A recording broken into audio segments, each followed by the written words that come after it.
So the first thing that you want to do is soak your oats for a little bit. So we're going to put in a cup of oats, and I just have finished boiling some water. And so to the cup of, they're rolled oats, they aren't instant.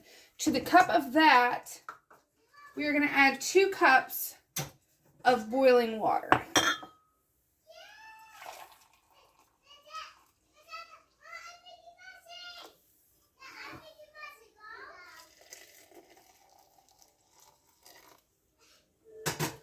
And then we're just going to let this sit for 10 minutes.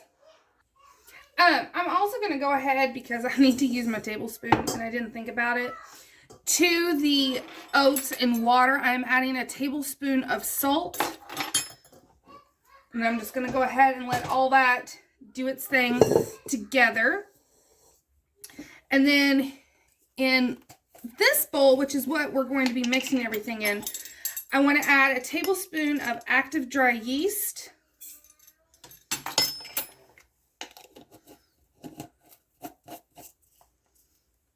And I'm going to go ahead and add in 5½ cups of flour. Get that in there. We're going to add a 1/2 stick of butter, which is 1/4 cup. And then we want to add about a tablespoon of maple syrup. This is what I use, and it is absolutely delicious. And it's a great price.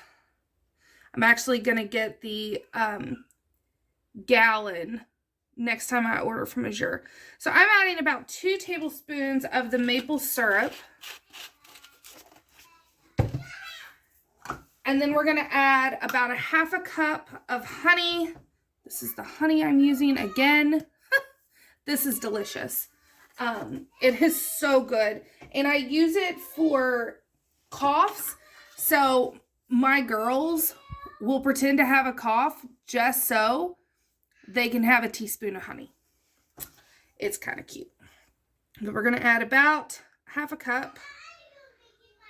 If it's a little less or a little more, that's fine.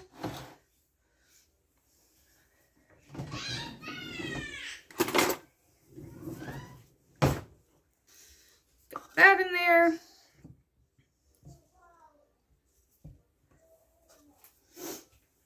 We're going to add 2 tablespoons of the Vital Wheat gluten, which I talked about this in my white bread, well, whole wheat, super awesome sandwich bread. But you want 2 tablespoons of this. It's optional, but especially if you're working with a whole wheat, or in my case, not only a whole wheat, but fresh ground, it just helps soften the bread so that it's not as that classic what you think when you think of whole wheat. You're like, oh my gosh. It's not like that if you use the Vital Wheat gluten.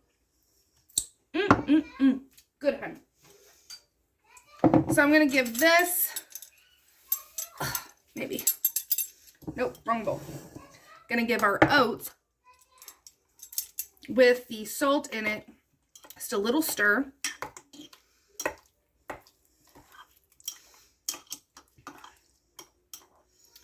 Okay, now if you were not unsure if your yeast was good or not, you could always take about 1/4 cup to a 1/2 cup of this liquid.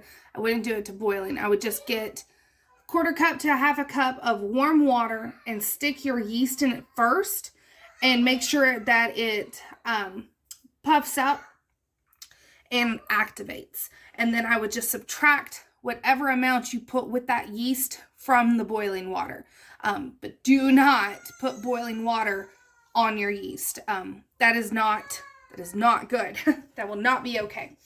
But this has come down from boiling. It is not boiling anymore. It is just warm water. So it won't kill our yeast.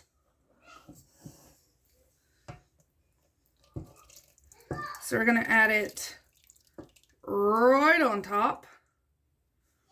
And then I'm going to fit my KitchenAid with a dough hook And we're going to combine this and then knead it for about 6 to 8 minutes.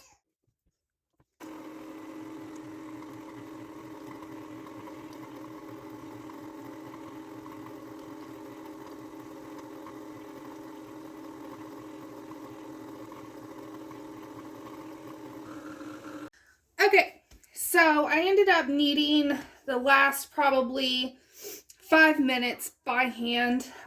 If you are kneading it by hand, it usually takes a little bit longer than doing it with your KitchenAid. However, my KitchenAid started smoking, so I guess for my birthday this year, I'm going to be asking for a new one. But I had a good long run with it. It's 20-ish years old. But now that it is done, just take a bowl. It can be the one that you did your mixing in if you wanted. But I already had this out. I'm just going to rub some olive oil around it. And then take my loaf. And you can see it's smooth. It's a little shiny. But okay.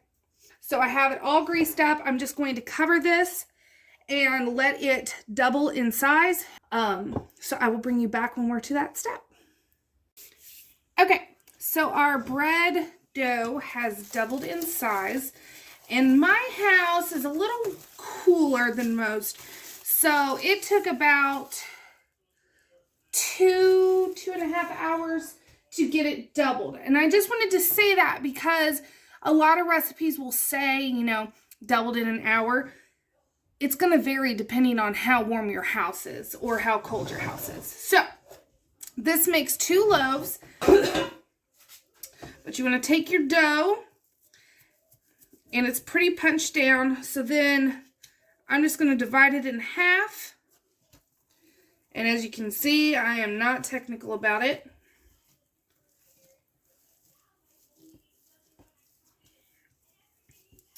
Set one loaf aside. And you don't want to add any flour or anything to your work surface either. And all we're wanting to do is just kind of stretch it out. You can use a rolling pin. This is how it looks. I am not precise at all about it. You just want to make a rectangle.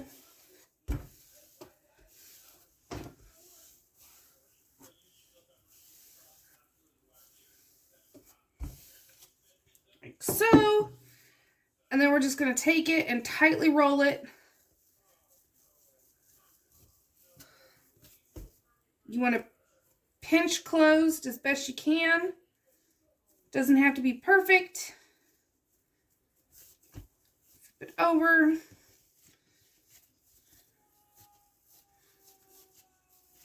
Fold under. And stick it in your bread pan. And we'll do the same with the other loaf. And then these are going to double in size again. So they're just going to go back to wherever you had the original bowl sitting at. Mine, I'm just have them in the oven with my light on, and they will sit until they have doubled in size.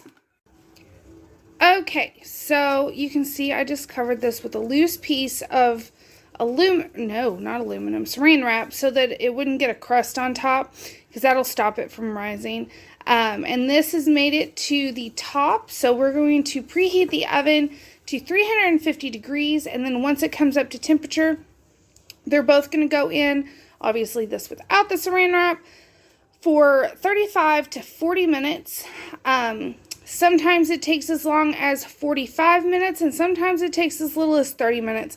Honestly, it just depends. So I would just at 30 minutes watch it, see it's going to be a nice golden brown, and then I will cut into them when they're done. Now, since these are going to be sandwich breads, when I take them out and set them on, I'll let them sit in here in the pans for about 10 minutes, and then I'll pop them out onto a cooling rack and rub some butter all over the outside of it, and that gives it a nice soft crust that's perfect for sandwich.